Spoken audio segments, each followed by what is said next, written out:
madhyamam asmadacharya paryantam vande guru paramparam. Om Bhadram Pashyema Akshabhiryajatraha Stirairangaistushtuvagum Sastanubhihi Yoshema Devahitan Yadayuhu Swastina Indro Vriddhashravaha Swastina Pusha Vishwavedaha Swastina Starksho Arishtanemihi Swastino Brihaspatir Dadhatu. Om Shanti Shanti Shanti. Om Sahana Vavatu Sahanau Bhunaktu Sahaviryam Karavavahai Tejasvinavadhitamastu ma vidvisha Vahai. Om Shanti Shanti Shanti. Om Bhadram Karnebhi Shunuyama Devaha. That was what I was missing before.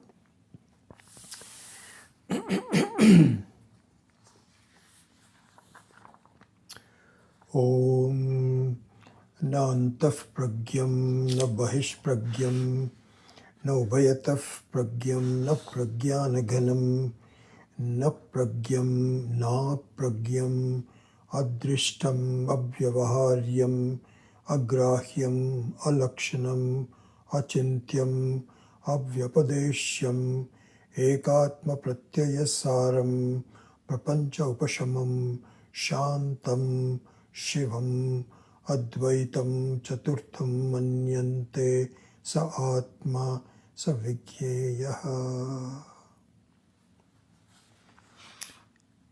So,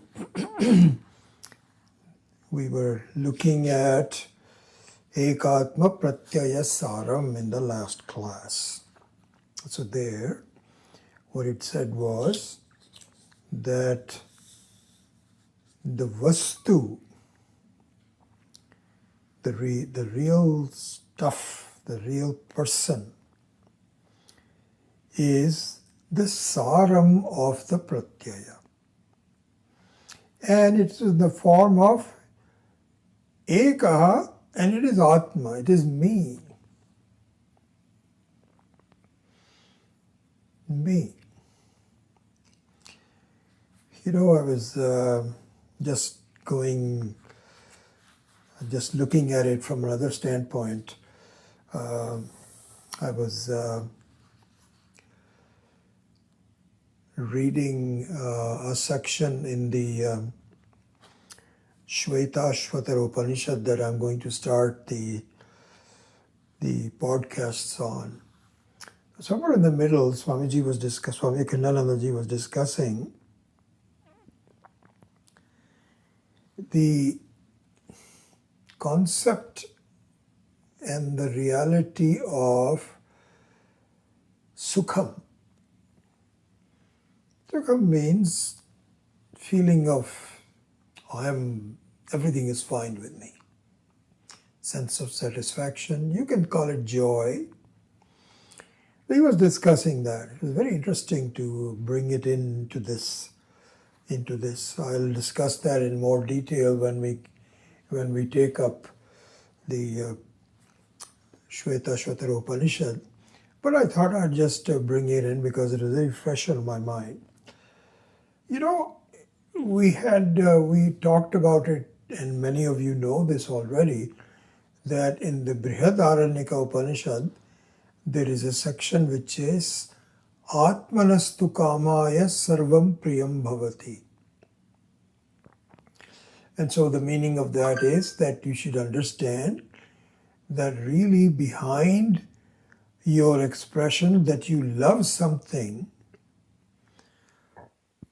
you really love yourself. Which is kind of I would say kind of like a disturbing thought. You know, you mean I really think I love someone, like your own children. And how can you say that behind that it is your own love for yourself? It doesn't appear to be the case. So here let me have a brief discussion about that in terms of Ekatma Pratyaya Saram. So Swami Khanananda says, look, how do you gain sukham? Let's analyze that. How do you gain sukham? So you gain sukham by a series of actions, by bhoga, by relationships, etc. Variety of things that we use to feel good about ourselves. Ultimately, really, life is all feeling good about yourself. This is the important thing to see. So this means that behind all the pratyaya that I have, and we will discuss the pratyaya in some different terms in a little while, but whatever we have studied, in terms of all the pratyayas, the most important pratyaya is that I am there.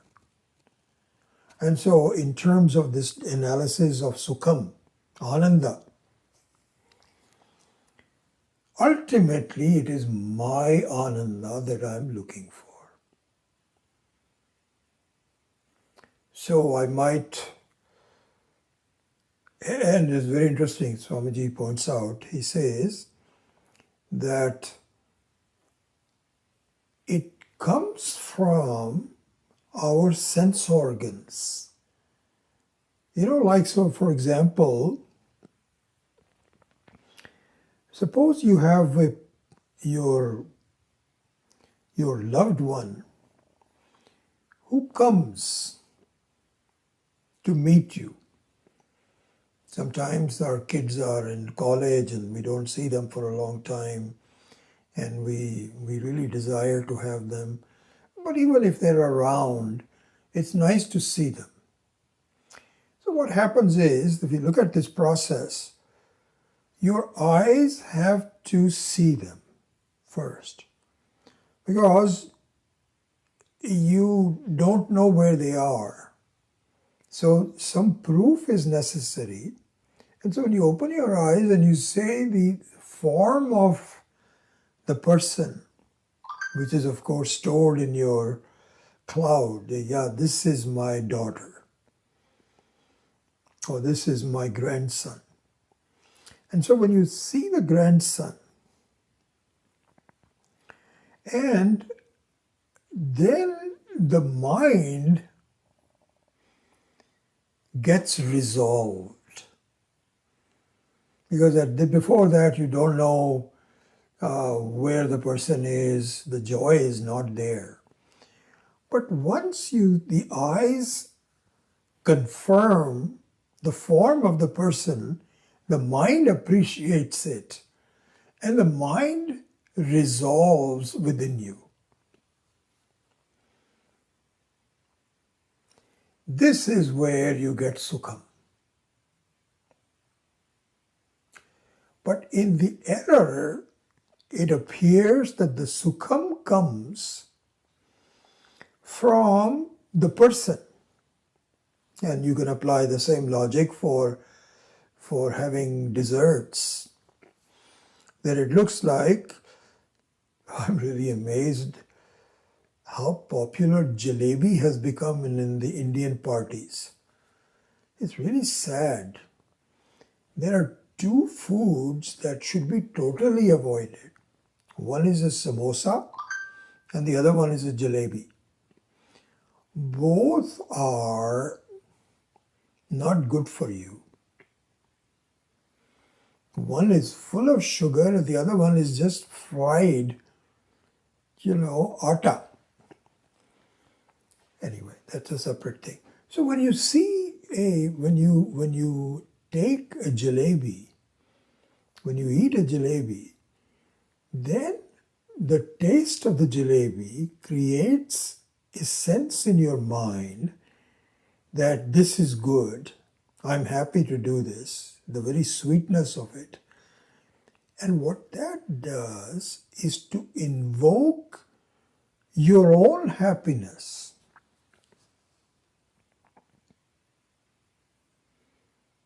And so what it appears is the jalebi is the one that gave me the happiness.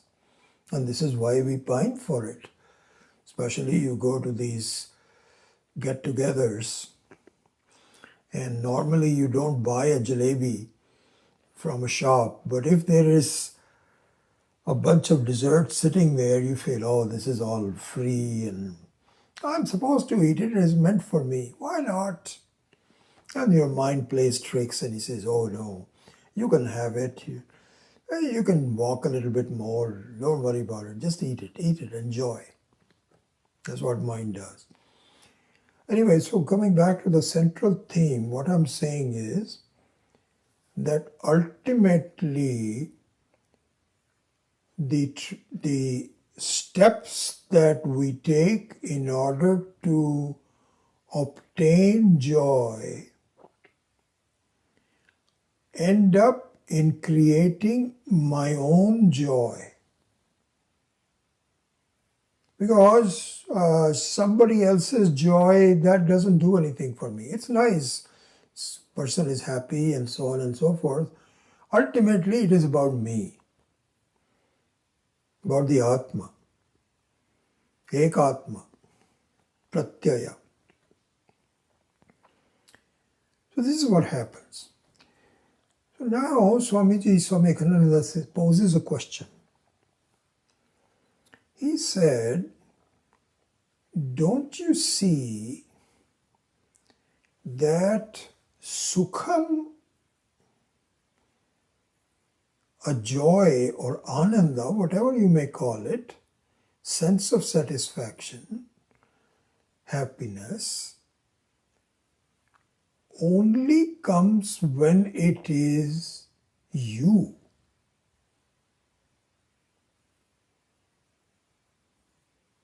See, that is the thing. It has to come. I cannot. The ultimately thing is that I have to be happy. Now, the reasons that are ascribed why I'm happy is different. Sometimes it is seeing your loved one, sometimes eating jalebi, sometimes doing this. So the reasons are different, but the end product always remains then the same. So in that sense, we are fooling ourselves. So this is what ajnanam, this is what really the bhranti of life is. That really speaking, despite the fact that I'm invoking my own joy, I keep seeking it outside. And to a certain extent it is forgivable because I don't know what else to do. Because I can't find a lasting joy with myself. And I have to resort to various means in order to be happy. So yeah, I should be excused, and this is true. That this seems reasonable, but it is still faulty. So two things. Now we understand the meaning of the Brihadaranyaka Upanishad statement, Atmanastu kamaya sarvam priyam bhavati. That please see that your actions, your behavior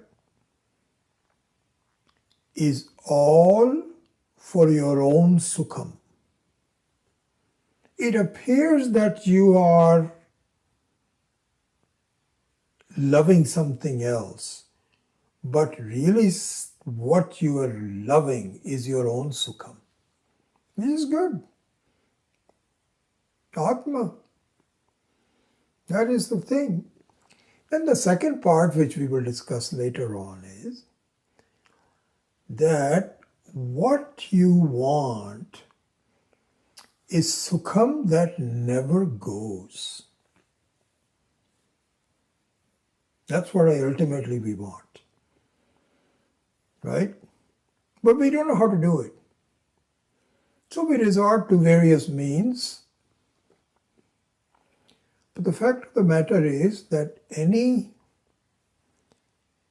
difference between my sukham and a sukham that there should not be no difference between sukham from outside ultimately coming as my sukham. So the fact of the matter is that ultimately I should see that unless I am the nature of sukham, I'm fooling myself. Because any time there is a experience of sukham, we know that experiences do not last. We know that. Fact of the matter is, I don't know what else to do about it. So I try to maximize as much of the transitory sukham as possible. Fine. But that's not really what we want to do. My main aim is to make sure that I am close to sukham all the time. Close to sukham is not possible because as long as I am ascribing the sukham to something else, it's going to go away. That's the nature of Jagat. So the ultimate thing we need to find out is, am I the very nature of sukham that I don't understand? Otherwise, the entire conduct of life becomes foolish because I'm trying to find something that I cannot get. So in the Shvetashvatara Upanishad, it points out, may you strive to discover the sukham that you are. And the Upanishad actually gives a very beautiful, I'm actually telling you about something what I was going to cover, and I'll do that again. Very beautiful. So the Upanishad says that sometimes, not sometimes, if you have a piece of wood like this table, you don't realize that the fire is inside this table. If you say, you know what, there's fire here, people will say, what? There's no fire. There's no light coming out of this table, and the table is very cold. There's no heat. So you can't say that there is fire in there. It is there. It is there. So the Ekatmaya Pratyaya Saram means the Atma is hidden inside, somewhere inside of you. It is there, very much like the fire is there in the wood. The pure sukham is inside of you somewhere. Then how do I do? What do I do? So there is a very elaborate, beautiful explanation of what needs to be done to invoke the fire. And if you do those kinds of things, which we will discuss when we do our podcasts, If you do those kinds of things, then not only does the fire get invoked, but it burns the very substance which was hiding it. What an beautiful example. So really speaking, if we can invoke the fire inside this wood, the fire alone will sustain itself and it will burn the very table that was hiding it.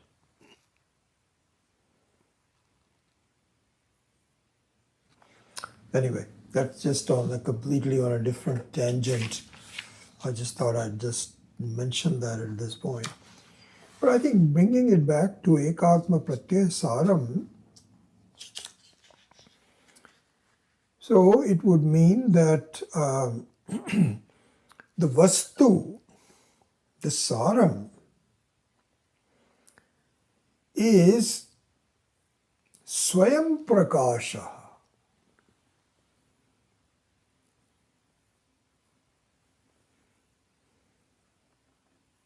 Swayam Prakasha, Swayam Siddha. This is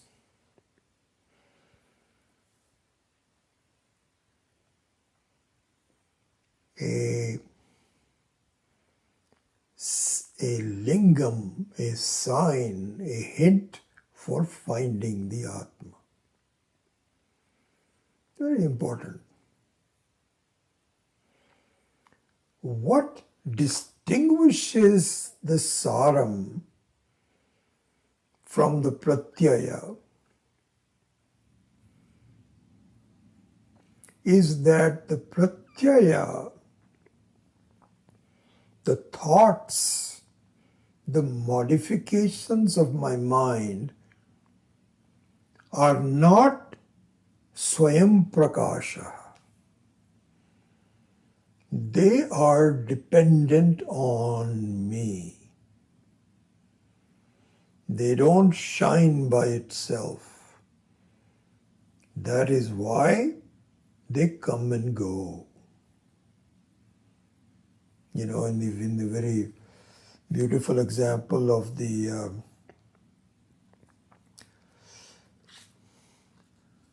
of Surya and Chandrama, the sun and the moon, what is pointed out is such a lovely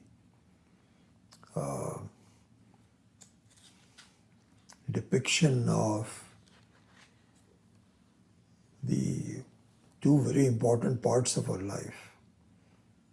Is Surya is Swayam Prakasha and Chandrama is Param Prakasha. So in that sense, the Surya, the sun, is an example of my Atma, not my I, the Atma. Whereas my mind is the reflection, the Pratyaya. I am the Saram. And what distinguishes the Saram from the Pratyaya is that it is Swayam Prakasha, Swayam Siddha. It is true by its, the nature of it is truth. The nature of that is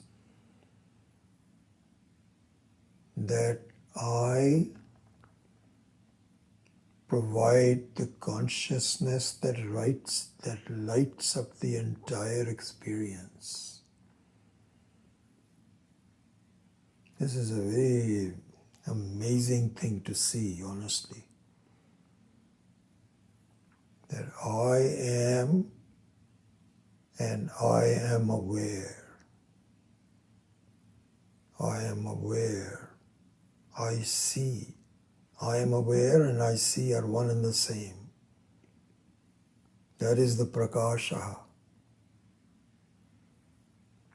And the Prakasha is not a function of the body.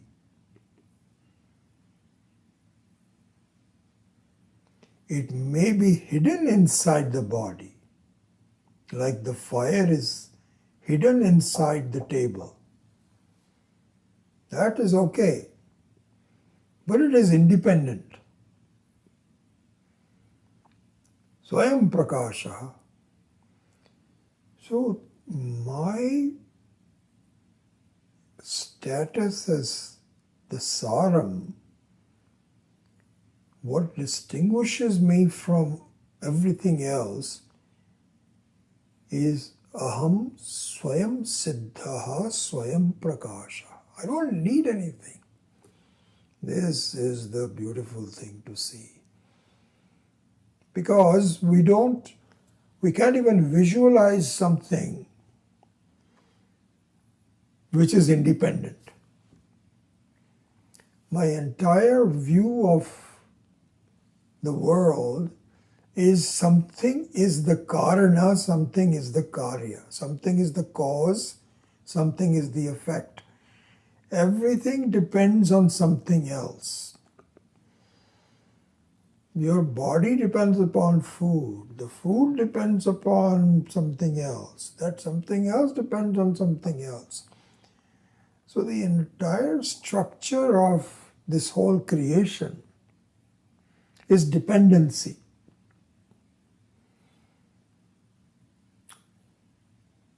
Except for one. That is your uniqueness.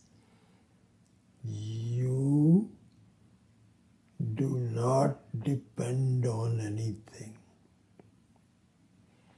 You, in fact, are the only vastu like that in the entire creation.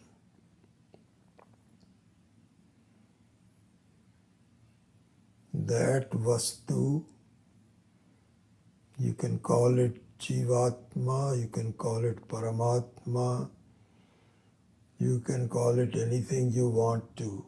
Brahman is the only entity which is Swayam Prakasha, Swayam Siddha. And Ananda Swarupa, Anantam, Purna, Avinashi.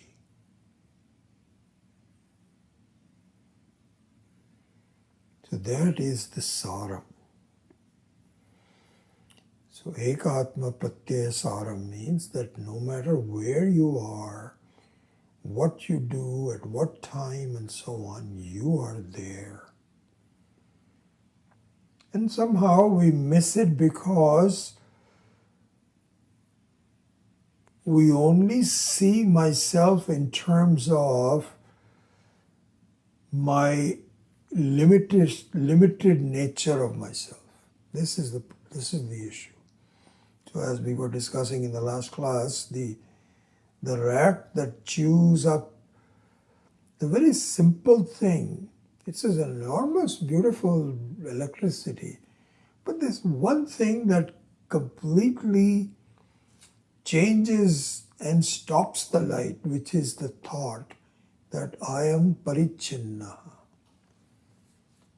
This is the cause. And this thought that aham parichinna, I am limited, needs to be addressed. It has to be challenged. It has to be challenged by truth. And so that's what this whole teaching is all about. And in terms of invoking the fire in the wood, something needs to be done. Because if you just look at it and said, oh yes, there is fire in there, the fire is not manifest.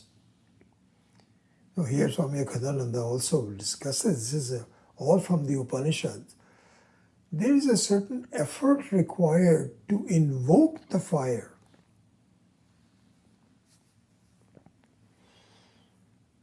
And that is discussed there. So there, briefly speaking, that effort means thinking, challenging, doing viveka, doing mananam,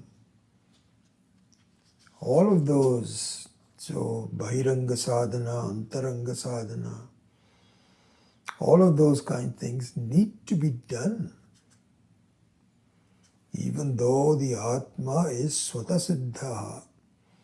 But because I don't understand it, I have to, quote unquote, do something. Like, in the example of losing your keys, when in fact the keys are in your pocket, but you think you are looking at someplace else.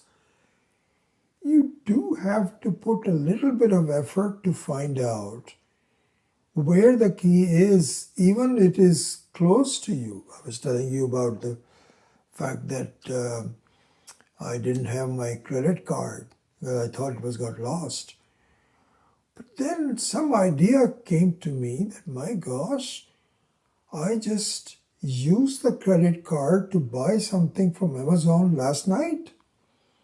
So it could not have been lost anyplace else. But now my effort was well contained and it was relaxed. I didn't have the worry that maybe I left somewhere. Maybe I should stop the payment of it. None of that. Once I got the idea. I haven't found it yet. But at least I knew it was around here somewhere. And sure enough, it took me 15-20 minutes. In fact, less than that. I said it must be. It was underneath some papers on my desk. So very similarly, there is a task at hand to invoke the fire, which is Swayam Siddha, Swayam Prakasha. But this effort is not going on and on. It is not like the effort that we do.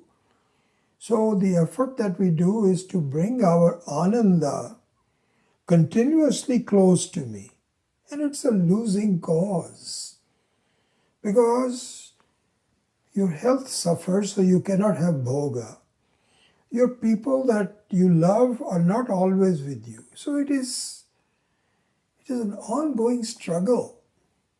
But once you find that the very source of the Ananda is right here, I don't have to go anywhere, then the prayatnam, the effort, is much more contained, very structured, and we just have to follow. And so there, the following means to follow the hints. Here, the most important hint is to see that I am the Ekatma Pratyaya Saram.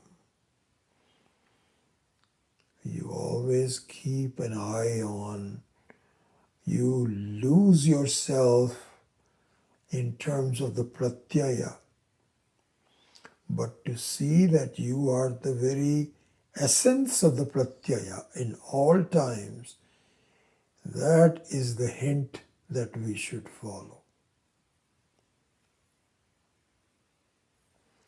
So with that, we will complete the Ekatma Pratyaya Saram and move to the next word, which is Prapancha Upashamam.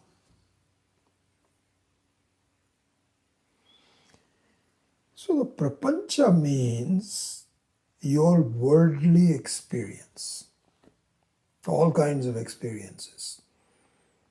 And the one Prapancha means fivefold in 5 different segments. So we have 5 sense organs, 5 objects that the sense organs are aware of, 5 organs of action, 5 things that we can do, 5 kinds of the mind. So everything in terms of 5, 5, 5. And there is a kaleidoscope of possibilities, of colors and smells and places and time. So this is what is called prapancha. And we are lost in it. We are lost in the various experiences of life, sometimes pleasant, but quite often unpleasant. And I am not happy about it. I don't know where it is going to end. Shut this off.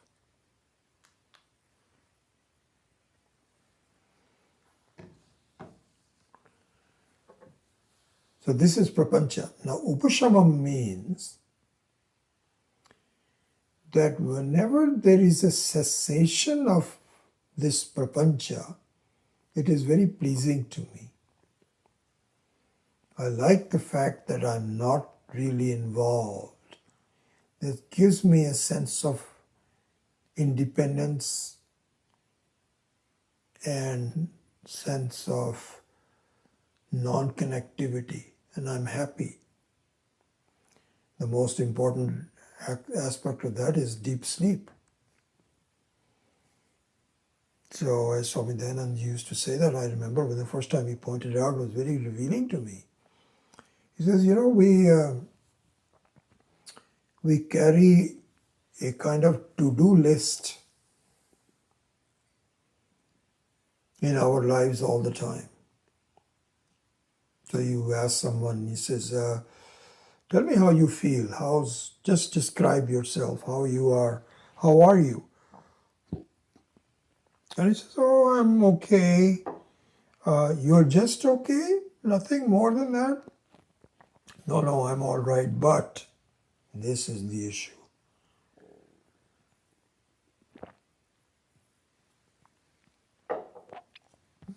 There's always a but. I'm okay, but you know, I'm waiting for something. I'm hoping I'll be okay. My health is suffering, so I'm visiting the doctor. Something is not quite there, or my son is applying for. You know, it's so interesting. My gosh, how the struggles of now. My younger son and his wife are very busy looking for kindergarten schools in San Francisco. And it's quite a process because the public schools are not very good, the private schools are very expensive, and they are weighing the proximity of it, and they are going to school after school to get some ideas about how they are, how much do they charge, and how do we get accepted. This is for a 4-year-old that wants to go to a kindergarten. This is what their to-do list is. We're not. How are you doing? Are you relaxed? Well, we're not totally relaxed because we're looking for a school for them. Swami Dayananda used to say that if you just look at your to-do list, this to-do list never goes. Then when you strike something out, a few more things come up. And we all carry it. Sometimes we write it down, sometimes it is in our head. But the main thing was, when he explained this, is that our basic assumption is that I must satisfy my desires. Satisfying the desires means to strike things off of the to-do list. And once I do that, I'll be very happy. It's not as though I'm unhappy now, but somehow it's bothering me. Things are not quite well with me. Okay, so when will they be good for you? Oh, I've got all these things, and once I do that, then I think I'll be okay. You're fooling yourself. First of all, it will never happen. Secondly, more importantly, the assumption that I have to postpone my happiness until I fulfill all these to-dos is faulty. And this is what is pointed out by the deep sleep every day. So someone used to say that. This made a very big impression on me, honestly. Because I had exactly the same thing. I have to do very well in my job, and money and investments. When I met Swamiji, it's not as though I don't do that, but he pointed out, tell me, when you got up from deep sleep, what efforts were you making to fulfill this to-do list? Nothing. And yet you were very happy.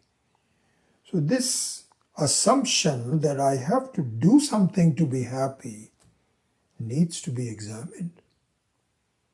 You don't need to do anything to be happy.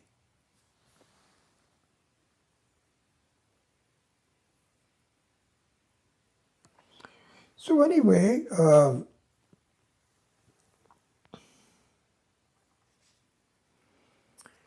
in order to look at this in Ekatma Pratyasaram Prapancha Upashamam, let us now follow the logic of what is meant by Prapancha Upashamam. So the logic is that right now I am very involved. And once that involvement lessens, I become more isolated, then I will be very happy. Well, I would not only isolated, but I would have finished what I needed to do. Right now I'm very busy. But once it is all done, then I will be very happy. And of course, this idea is further endorsed by many, many different ways of what is called spiritual growth. So the methods are bhakti. Bhakti is one method where forget about the rest of the world, but you adopt a devata, an ishta devata, visit the temple, allow your worries to go, and if possible, participate in pujas, in chanting, in having people with similar thoughts as you, and they are not trying to compete with each other. They are all united as bhaktas to Ishvara. If you do that, you will find a very happy state of mind. And people do that. That's very beautiful. So that's one method of prapancha upashamam. So prapancha means that you are involved in a variety of different things, but if you just go to the temple and there is music, there is chanting, there is puja, and that's wonderful. Or you can have it in your own home. You have a temple in your own home. You can do that. So bhakti is one method. Then another method is karma. Karma means that you are just busy doing things. You don't worry about, you're not, an idle mind is a devil's workshop. So you don't stay idle at all. You're just busy. You're just making sure that whatever needs to be done is done. And you resort to a life of activity, rajas. And that does give you a sense of satisfaction that I'm doing everything that I could. So karma is another method of, it's not completely prapancha upashamam, but it approximated to a certain degree. So that's the second method. So bhakti, karma. Third method is yoga.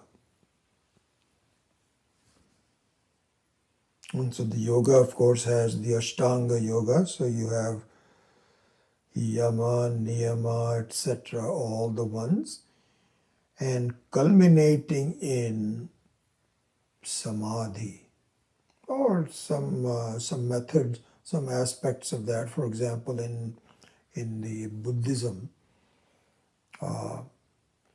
also the whole idea is to, this vipassana is just remove all the thoughts. Thoughts are a problem. Thoughts are a problem. And so if you don't have any thoughts, you'll be okay. So learn to remove all thoughts from your mind and practice meditation. And this will give you prapancha upashamam.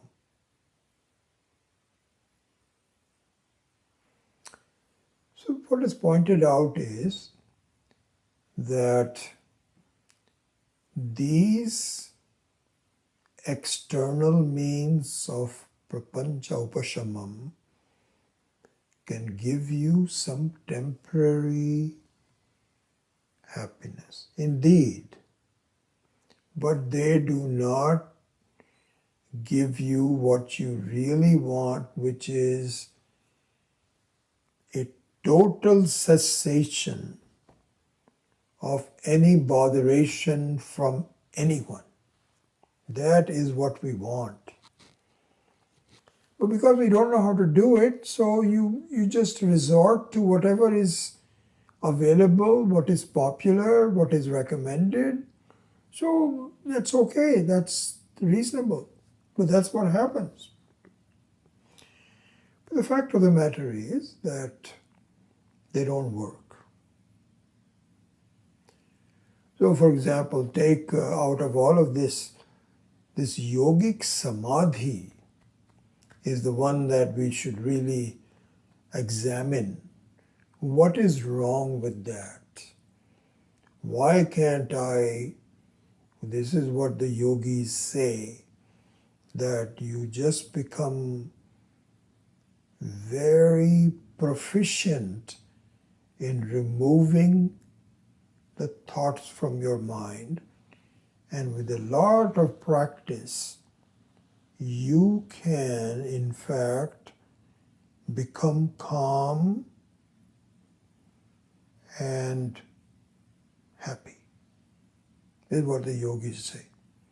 And so really doing samadhi is the very most important one. And the more proficient you get, the more skilled you get, the longer the samadhi would be, and you'll be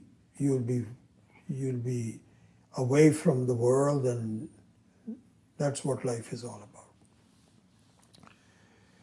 So in Vedanta we say, no, that does not work. Because that is still dependency. That is not moksha. No, no, it is not dependency. I have done a lot of practice and now I'm independent. I can do it. You cannot do that because you'll be hungry. You have to get up. So the basis of the karana, the cause, is not gone. In fact, Vedanta says is that why do you want to do samadhi? Why don't you just sleep? Just sleep. Just learn to sleep. Enjoy. Samadhi, how long can you do? You can do it for a few hours. You are able to sleep for 10 hours. But does that solve anything? Don't you see that you have to get up from sleep? Why is that? Because the seed of limitation, of finding things, is still there. In the sleep, the karya disappears into the karana, but the karana is still there. And until you discover the karana means the cause, until you address the cause, it will always be there. So you're fooling yourself by saying, I'm just going to do samadhi. Not going to be. So this is what is called a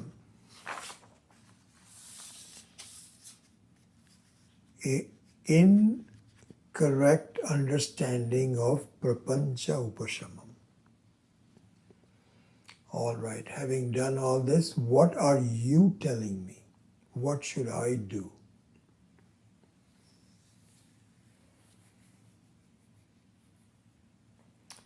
So this introduces us to a very important and useful topic. And this is related to the entire seventh mantra. Not just prapancha upashamam by itself, but it's all related to all the other things. So to present this idea of what prapancha upashamam means to a Vedantin, to one who wants to solve this forever, we have to look into the nature of what is called swapna. Swapna Swarupa. Swapna means a dream. This is an important topic that we should really think about. So I'm just going to, I think I have enough time to really give you an idea about that.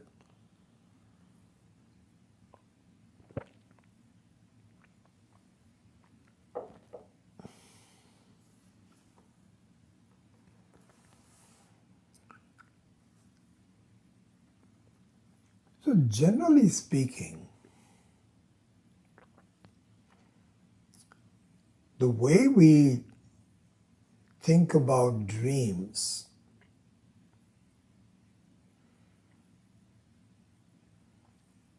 is that it happens during the night or whenever you are asleep. Even if you are taking a nap, it can happen in the daytime, but generally at night. It is isolated, does not affect the rest of the day,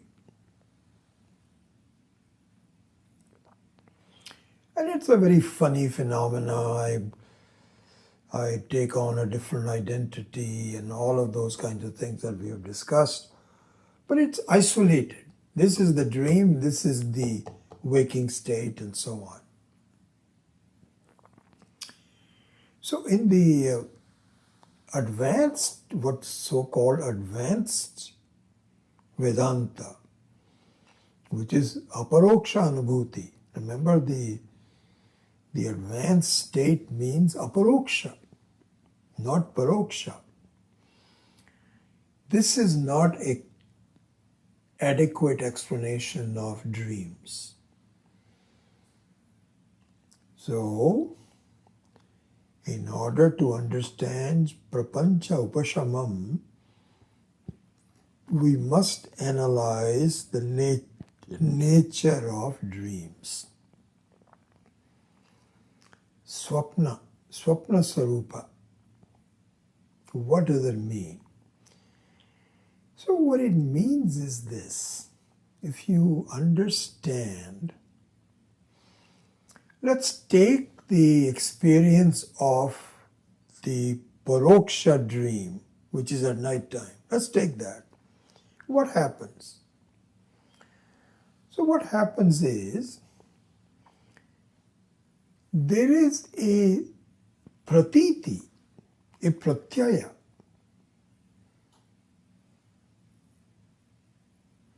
And the nature of the pratyaya, it's a very peculiar pratyaya, because there is an aham pratyaya and an idam pratyaya, the I thought and the this thought, which takes a very unique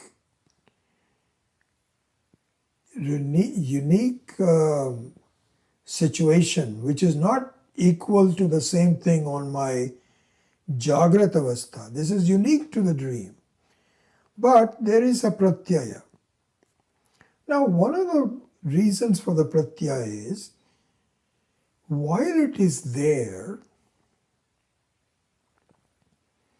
it seems to affect me. From the aham pratyaya, say so you experience the dream, you have some effect on yourself, either it's pleasant or unpleasant, whatever it is, but it affects you.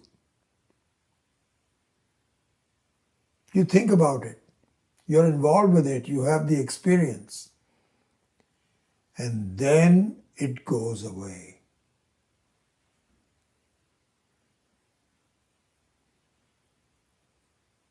This is the nature of the dream. Okay? This is the nature of the pratyaya that affects you, but it leaves. So now we should broaden the definition of swapna by keeping the fundamental aspect of the dream, which is it's a pratyaya that affects me but leaves.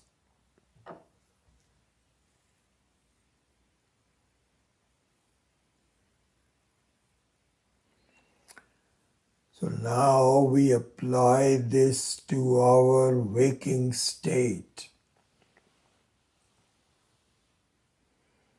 This is a remarkable analysis and very well commented and explained by Swami Akhandananda. I had not seen this before. Very revealing, honestly, worth really pursuing. So that's why I'm spending some time on this. All part of the Prapancha Upashamam. So Swamiji says, listen, do not simply look upon your dream experience as an isolated experience which has nothing to do with your waking experience. That's not the best way to look at it. It's a starting point, agreed. But the true utility of the dream experience is to see that your waking experience is also like the same one. How? It doesn't appear to be. Because the way the dream experience, when you also said the nature of the dream experience is that it goes away. But in the waking state, it's not going away, it is still hanging around. You're not, Swamiji says, you're not thinking correctly. Even in the waking state, what are you thinking about?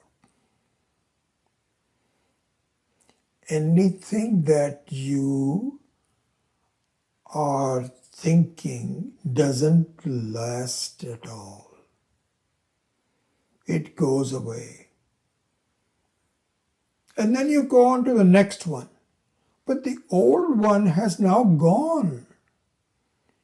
Don't you see that that thought that you had a little while ago and which has now gone away is like swapna?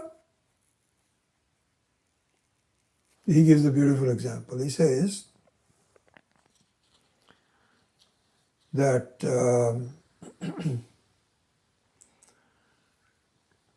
think about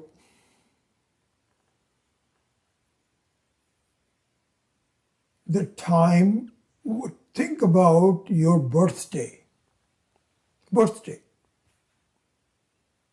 whatever it is,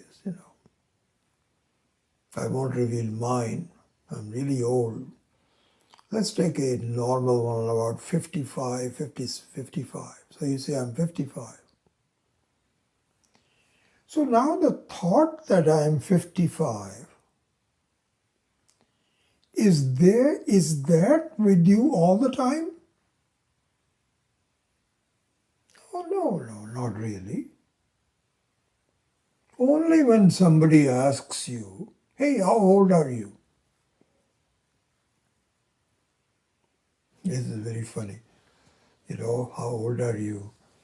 So in the beginning, you feel, anyway, let's not go into that. There's a lot of detail about how people feel about their ages and so on. Let's stick to it. So your thought, how old I am, is not there with you all the time. Only once in a while when somebody asks that you just give them the answer. Same thing is true for everything. Hey, how tall are you? This happens only when you go to the doctor's office. And it's so interesting. This is a fact. When I was young, I may have stretched a little bit, but I was 5 feet 10 and a half. And so I would stand up like this, and we were trying to be as tall as possible and so on. And I was one of the taller people in my family, so everybody was saying, wow, this is good. And now my height is shrinking. So nowadays I'm like, I've lost 1 inch, which is just amazing. How can that be?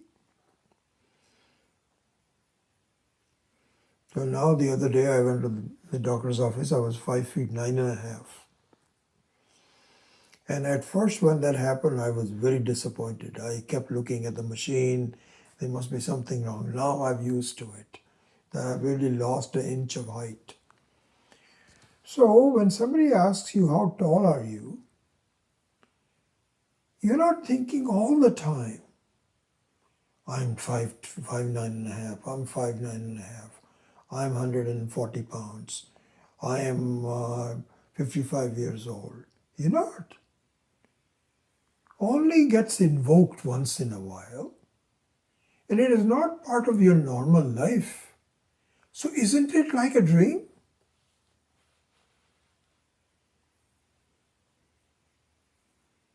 How is that different from a dream? Tell me. One can say that in a dream you cannot recreate it. Yeah, we agree with that. But fundamentally,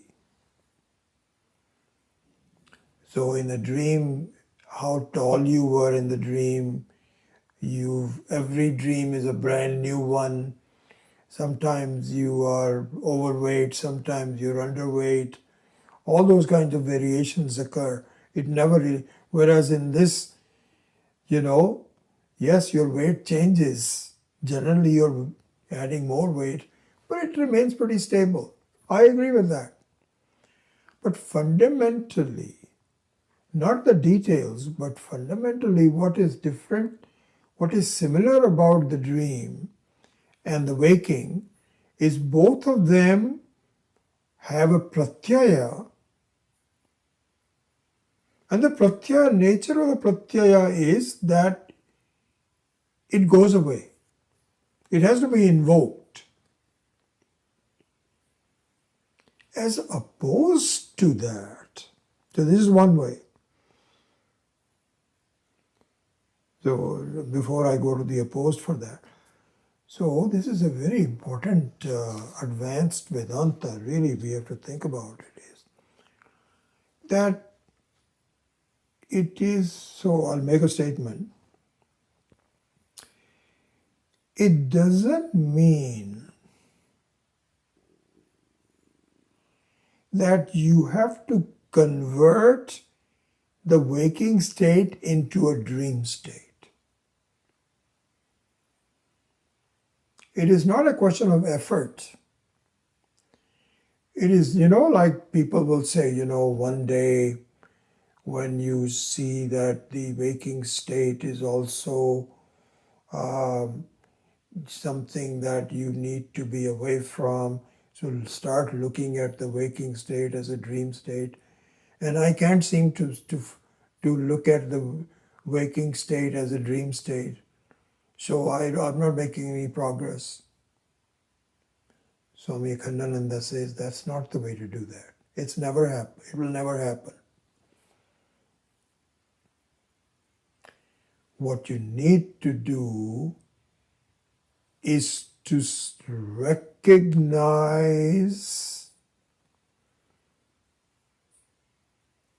that the waking state is already a dream state. It's not to convert it. There's no effort involved. But there is a jnanam, there is some analysis that is, you are clinging on to it wrongly. The whole thing is like a dream. How is it like a dream? Because most of the time, any one thought is not there. How tall I am, I don't know. I have to think about it. How old I am, I have to think about it. Why do you have to think about it? You are there all the time. Why didn't you think about that?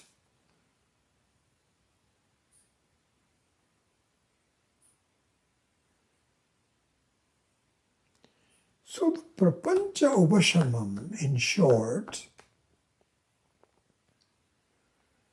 is not that the prapancha will disappear in a meditation. But the dawn prapancha is like a dream.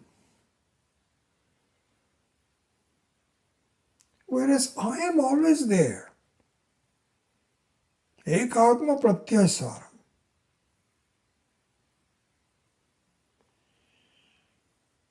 And so the whole issue, as we were discussing in our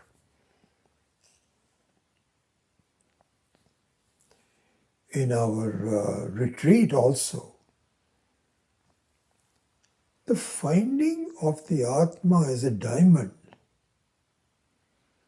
as an amazing thing, not just as a paperweight, is to understand, my goodness, I was just using the waking state as a reality. when in fact it is like a dream. And why is it like a dream? Because even in the dream or even in the waking state, there is a certain vastu which is never changing, which is you. So why don't we put this is what mumukshutvam is to grow to a point where this is the presence of Paramatma. It's exactly the same thing. Not recognizing the diamond that you are is like not recognizing Paramatma. Same thing, not two different things. And the way to do that is through seeing that, really speaking, what you see to be a reality is not. It is really more like a swapna. Your age keeps on changing, your weight keeps on changing. You have to think about it. You have to bring it up. It goes back again. Whereas fundamentally there is a difference. You are always ekatma pratyaya saram, prapancha upashamam. So the prapancha upashamam needs to understand that it does not matter. Like when you're dreaming, it doesn't matter. You just go through the experience, but nothing changes for you. You're still the same. Now we extend to understand that the various experiences of the waking state are also like a dream. This is very important for us to graduate to.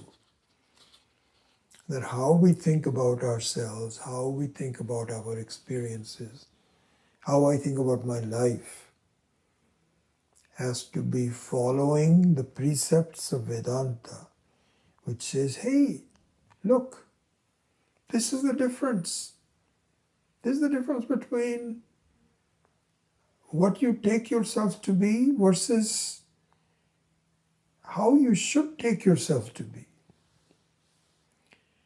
If you do that, then there is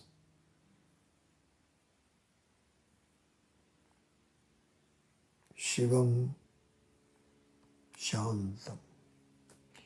So in summary, the Prapancha Upashamam should not be looked upon as an effort to simply calm my mind down, because that is very temporary. You may be able to calm it down for a longer period than before, but this does not solve your issue. The issue is that you are never involved with the prapancha to begin with. Even if it is there, doesn't matter. So, and the way to do that is to recognize the swapna-like quality. This is why the swapna is a example towards to understanding the waking state, but an important example. So anyway, we'll pause at that, and I think we are pretty much done. No, I think we have a little bit more to do with Prapancha Upashamam. Then we'll go to Shivam and Shantam. Om Asatoma Satkamaya Tamasoma Jyotirgamaya Mrityorma Amritam Gamaya. Om Purnamadav Purnamidam Purnat Purnamudachyate Purnasya Purnamadaya Purnameva Vashishyate. Om Shanti Shanti Shanti. Hari Om. Shri Gurubhyo Namaha. Hari Om.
So nice to see you, all of you.